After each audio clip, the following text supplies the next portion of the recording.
আমার ২ ex boyfriend মিলে আমার সুখটা সহ্য করতে পারতেছে না। দ্যাটস ওয়াই আমি একটা পোস্ট দিয়েছিলাম, যাদের সুখ পরের সুখ দেখে যার জ্বলে তাকে জোনাকি বলে। আসলে ওরা জ্বলতেছে জ্বলার মতো করে, তারা বলতে থাকুক। আর বাকি আমার যেটা করা, আমি মামলা করেছি। ওদের সাথেও আমার কোর্টেই কথা হবে, কারণ আমি সোশ্যাল মিডিয়াতে কাদা ছুড়াছুড়ি করব না। আর ওদের মতো নগণ্য মানুষকে নিয়ে আসলে আমি ক্যামেরার সামনে কোনো কিছু বলে তাকে হাইলাইট আমি করব না। তার যতটুকু যা করেছে তার জন্য শাস্তি সে পাবে, অবশ্যই পাবে। কোর্টে গিয়েছে মামলা, সো প্রসেসিংয়ে আছে। পরবর্তীতে আমি এগুলো জানাবো। এখন আসলে কিছু জানাচ্ছি না। সে যা বলছে সোশ্যাল মিডিয়াতে বা মানুষকে নক করে করে বলছে, বিভিন্ন মানুষকে অনেক কিছু বলছে, এগুলো টোটালি একটা মিথ্যা কথা, বানোয়াট কথাবার্তা। আসলে ওই বানোয়াট কথার জন্য কিন্তু তারা মামলা একটার পর একটা খাচ্ছে, দিয়ে যাচ্ছে। কারণ হচ্ছে কি, প্রত্যেকটা মামলা আলাদা আলাদা ধারা আছে। আপনাকে নিয়ে যখন সোশ্যাল বুলিং করবে তখন সেটা একটা ধারায় যাবে। RICL TMX, যুগের পর যুগ স্থাপনা থাকে মজবুত।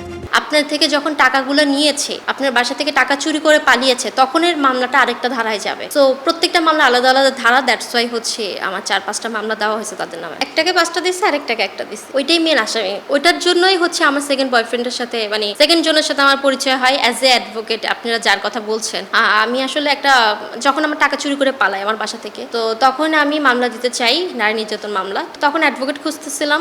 আমার এক ডিজে বড় ভাই, ওর সাথে আমার পরিচয় করায় দেয়। পরিচয় করানোর পরবর্তীতে আমাকে বললো যে সিনিয়র প্রসিকিউটর ইনকেটেক্স ট্রাইব্যুনাল। সো আমাকে কার্ডটা দেখালো। আমি ভাবছি হয়তো আওয়ামী লীগ ক্ষমতায় নাই, সে নাকি আওয়ামী লীগ করতো, তো দ্যাটস ওয়াই হচ্ছে সে এখন কোর্টে যাচ্ছে না। ওকে ফাইন, আমি আসলে অ্যাডভোকেট নিয়ে ঘাটাঘাটি করিনি। সো এই ব্যাপারে আমার আইডিয়া কম ছিল। এমনভাবে আমার ব্রেনটা ওয়াশ করছে, ম্যানিপুলেটিং করছে। সো আমি আসলে বুঝতেই পারি না সে অ্যাডভোকেট না। তার সাথে ২ বছর রিলেশন হয়ে গেছে, আমি বুঝতেই পারিনি। পরবর্তীতে যখন দেখলাম যে সে আমার ওই এক্সের থেকে টাকা খেয়ে তাকে সাইড করে দিল, মানে আমার সাথে তো প্রথম থেকে ২০২৪ থেকে এই প্ল্যানিংগুলো হয়ে আসছে। এখন লাস্টে এসে আমি এখন ভিকটিম হয়ে আমার এখন টোটাল ৬টা মামলা দিতে হয়েছে তাদের নামে। আমার কোনো ওয়ে ছিল না। তো আপনারা ফেসবুকে যেগুলো দেখছেন তো দেখছেনই। আর আমি ওভাবে কোনো লেখালেখি করি না, বাট বিকজ অফ আমার এত সময় নেই লেখার, তো আমি আমার মতো আমার কাজ করে যাই। আর যেটা করার ছিল সেটা আমি কোর্টে বলছি, কারণ আপনাদের কাছে বলে তো আমি বিচার পাবো না। আসলে আমি ক্যামেরার সামনে বলে কোনো বিচার পাবো না। যেখানে বললে আমি বিচার পাবো, আমি সেখানেই বলছি। তো অনেকে আমাকে নক করছিল